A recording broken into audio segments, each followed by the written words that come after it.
there was a day that I became wealthy. I'll tell you the day, I know that day I was rich. I was broke. I was pissed. I was angry at everybody else but who? Myself. I had a friend that I loaned money to when I had barely enough and I knew he needed it. And I gave him $1,200 and I'm here not able to eat. I'm down to like $25, $26. And I'm saying to him, calling him, he's not returning my call. And I just need some money. He's ignoring me. I didn't ignore him, so I'm pissed. I'm frustrated. In the midst of all this, I'm also pragmatic. I got 25 and change, call it $26. What the hell am I going to do? I don't have any plans for economics. I got overhead that's crazy. I'm living in this little tiny apartment, 400 square feet in Venice, California. So I thought, okay, when I was totally broke early on when I was 17, I used to save my money up and go to the smorgasbord and load up for Christmas, load up for the week. So I didn't drive there because I wasn't going to spend the gas to get there, plus I needed to walk, so I walked there. And I go in, I'm not dressed really great, but it's Marina Ray, it's okay. And I got a place right by the window and I can see these yachts going by and I'm dreaming of what life could be like. And I'm starting to let go of my anger and I'm starting to focusing on what I want instead of what I don't want. Let me follow, say I. And that shifted me just a bit. And now I'm eating, which shifted me a lot. And I got this giant plate stacked up. And I don't know what the amount was. It was like, whatever it was, $6.95, $7.95, right? So when I do this, I could probably do this 3 or 4 times, right? Somewhere in that range. As I'm finishing my meal, this little boy comes in, dressed in a little suit.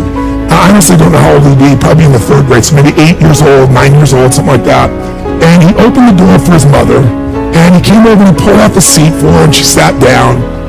And she was a pretty lady, but as pretty as she was, I was totally obsessed with this boy. He had presence at 7 or 8 years old. And it moved me. I don't know why, it moved me. And I thought, this kid is like pure.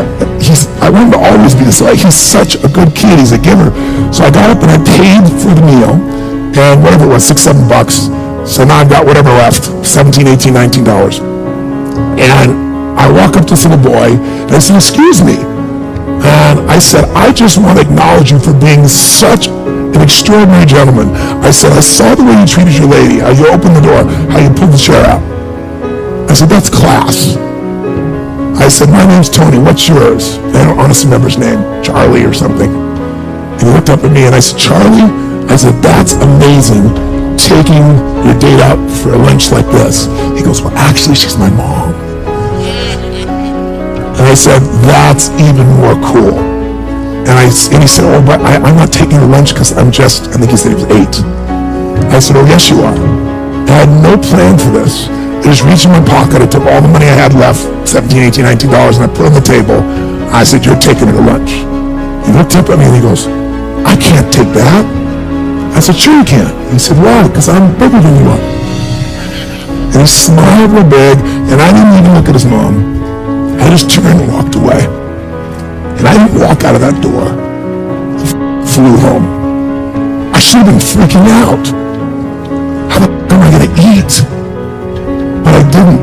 I flew because something inside of me had finally got past scarcity. I finally realized there's something inside of us more than our limits, especially around this thing called money that I had let terrorize me. And I got home, and the mailman came that day, and I had no idea I was going to have my next meal. And a letter comes, and it's from the guy I loaned the money to.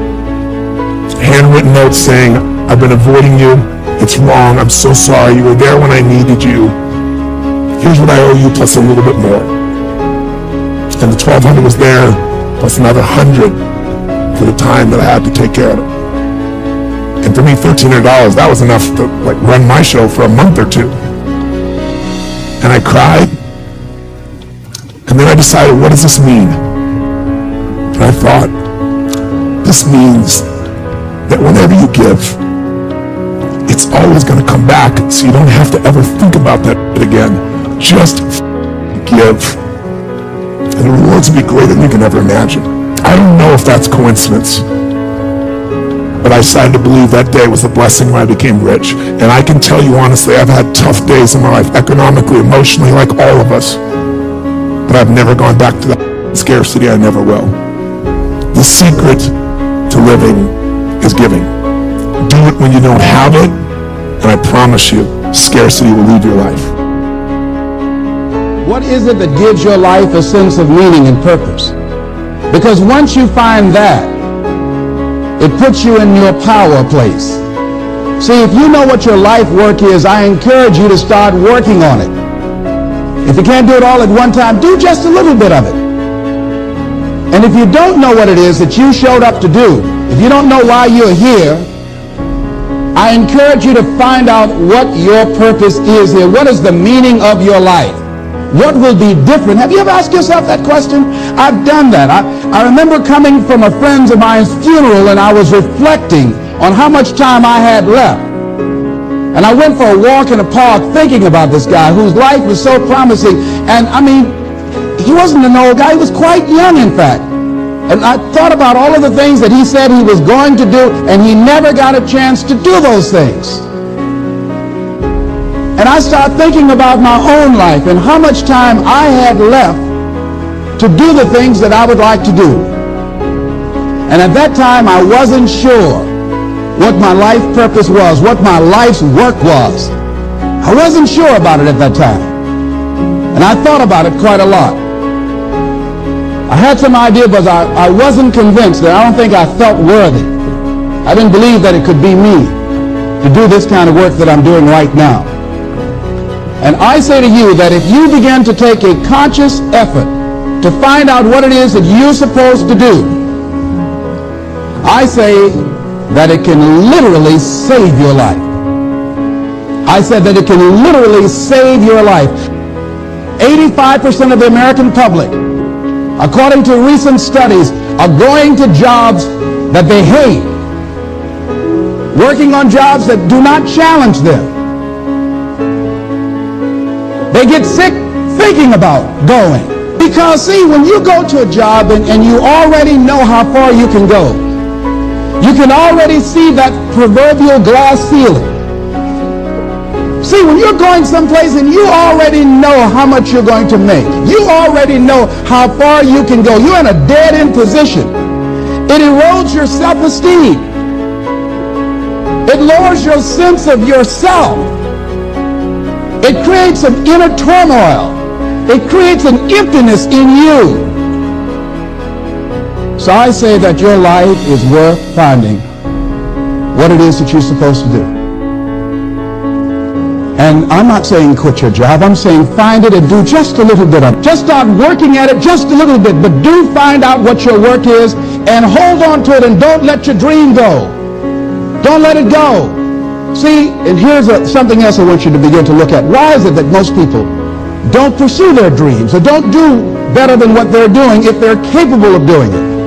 I think that many of us don't go the next step because we don't know what to do yet. And I say that the reason that we don't even explore the possibility of what to do is because subconsciously we don't believe that it can happen for us, and we don't believe that we deserve it. So here's what I'm suggesting. How much time do you spend working on you? How much time do you spend every day working on your dream? In the last 90 days, how many books have you read? In the last year, what new skill or knowledge have you acquired? What kind of investment have you made in you?